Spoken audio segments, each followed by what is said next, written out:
Welcome to the Deep Dive. We take complex ideas, distill them down, and hopefully give you that aha moment without all the noise.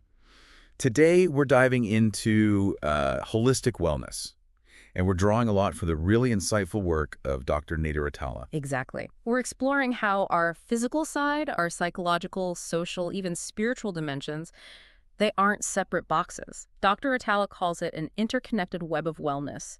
The sources talk about this mutually reinforcing cycle. Meaning, like, if you improve one area. It naturally lifts the others. Yeah.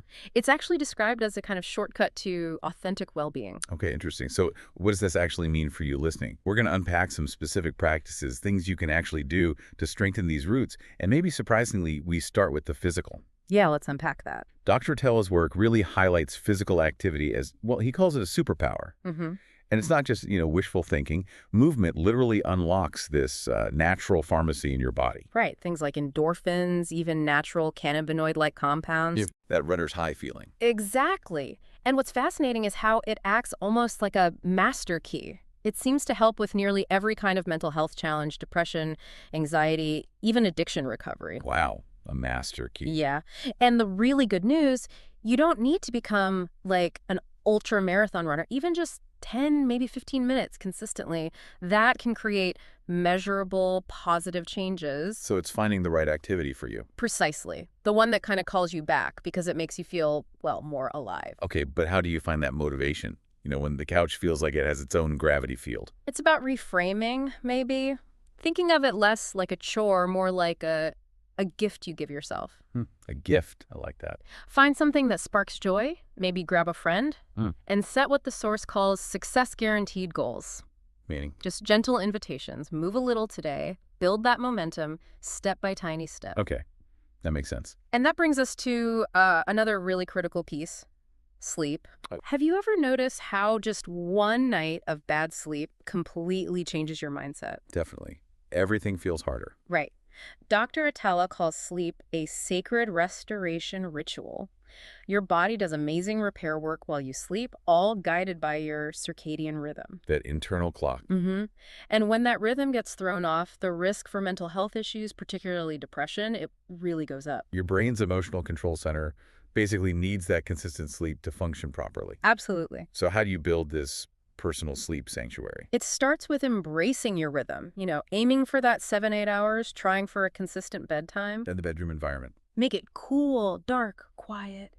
And this is key. Try a 30-minute digital sunset, no screens before bed. That's a tough one for many people. It is, but it helps. Also, watch the stimulants, caffeine, nicotine, alcohol. They can really mess with deep sleep. And naps. Keep them short, like 20-30 minutes max. Move your body during the day. Get some healthy fatigue, but maybe avoid super intense exercise right before bed. Okay. And quieting the mind. Practices like journaling before bed or even just some simple rhythmic breathing can make a huge difference. Got it. Okay, so movement, sleep. What about food? The nourishment revolution, as some call it, it connects right back. A lot of research, including Dr. Attalla's, links our modern way of eating to chronic diseases and mental health struggles. Because the brain needs good fuel. Exactly. It's an incredibly energy-hungry organ. It craves authentic nourishment, not just empty calories. So simple guidelines. Generally, yeah. Choose foods closer to their natural state. Explore fermented foods great for gut health, which connects to the brain. Like yogurt, kimchi. Yeah, things like that. Think local, seasonal if you can. Prioritize clean growing practices. Makes sense. And this ties into something really important, inflammation. Right, I've heard about this. Research increasingly shows it as this kind of hidden fire inside us.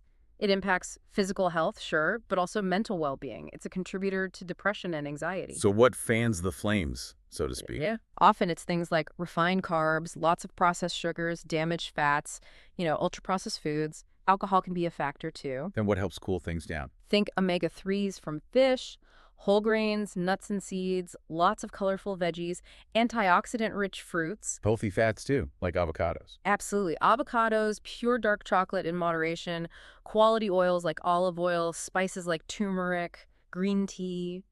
Lots of good stuff. Okay, that's a lot on the physical. But the web has other strands, right? Definitely. And this is where it gets really interesting as we look inward. Psychological well-being? Exactly. According to Dr. Attalla, nurturing this means embracing emotional fluency. Understanding your feelings. Yeah. Through things like journaling, maybe daily affirmations. Meaningful connections also play a huge role here. And calming the mind. Practices like meditation, specific breathing exercises, guided imagery can be really powerful. Plus, there are effective therapeutic approaches mentioned, like cognitive behavioral therapy, CBT. For accurate thinking, the source says. Right. And dialectical behavior therapy, DBT, which helps build psychological flexibility and emotional regulation skills. Important tools. Then there's the social part. Crucial. As the saying goes, no man is an island. Community might be one of the most vital elements. We need connection. Absolutely. Deep change rarely happens alone. We need that mutual support. Finding it in groups, maybe holistic gatherings, even volunteering. That sense of belonging is huge. And finally, the spiritual dimension. Yeah, and Dr. Attalla's work clarifies this isn't necessarily about specific religious dogma. It's more about authentic connection. Patients talk about needing support, peace, a sense of purpose, belonging. Finding it in different ways. Totally. Could be through nature, meditation, creative expression, serving others, joining meaningful communities. Whatever resonates. So, wrapping this up, Yeah. what's the big takeaway for you listening? This deep dive into Dr. Attalla's framework really shows how strengthening just one area, well, it lifts the others. It really does. It's a powerful reminder, isn't it? Our well-being isn't a solo performance. It's more like a symphony. Mm-hmm. Every part matters. And the journey towards wholeness, it's not always easy or straight, but making those connections, it's always worth taking. So maybe think about this. What's just one small change, one tiny shift you could make this week to support one of these interconnected elements in your own life?